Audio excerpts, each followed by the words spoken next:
Today we are talking about a story that's got me reeled up, and it hits at something pretty fundamental: basic fairness.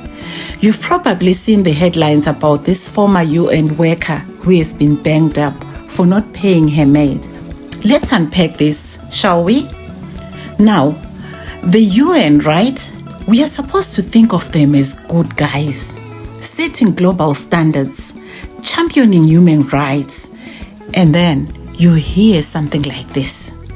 Someone who worked within the system, accused and found guilty of exploiting someone in their own home.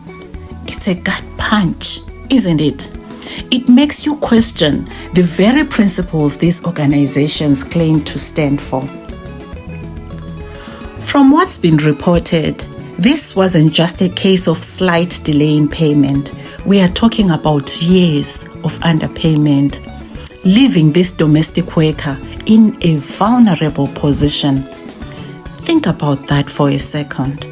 Someone working hard, day in and day out, and not even getting anything.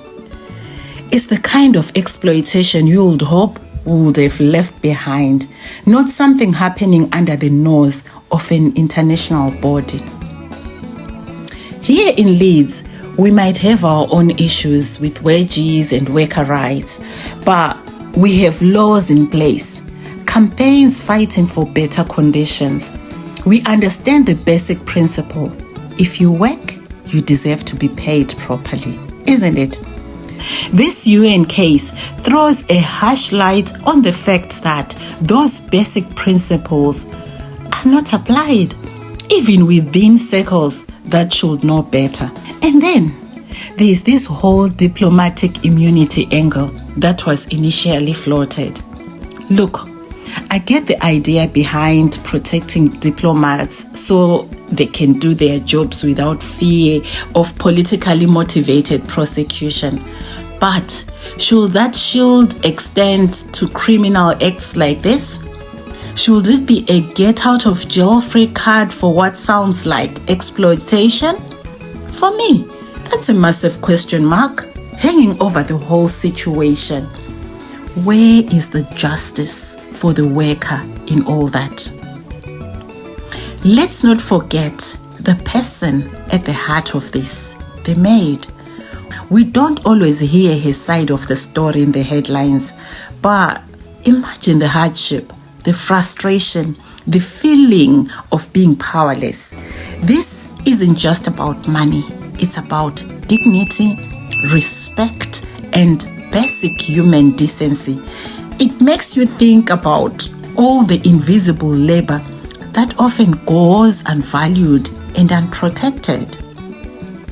My take on this: it's a disgrace. It doesn't matter if you work for the UN or run a corner shop in Hare Hills. You have a responsibility to treat your employees fairly.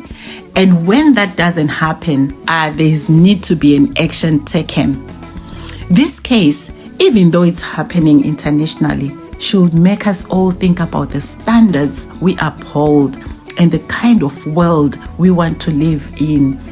Are we really okay with a system where someone seems to be above the law when it comes to basic fairness? So, what do you make all of this?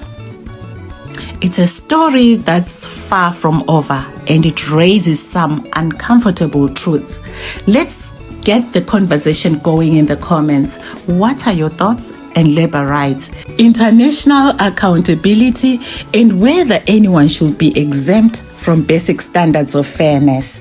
Let's hear what you have to say.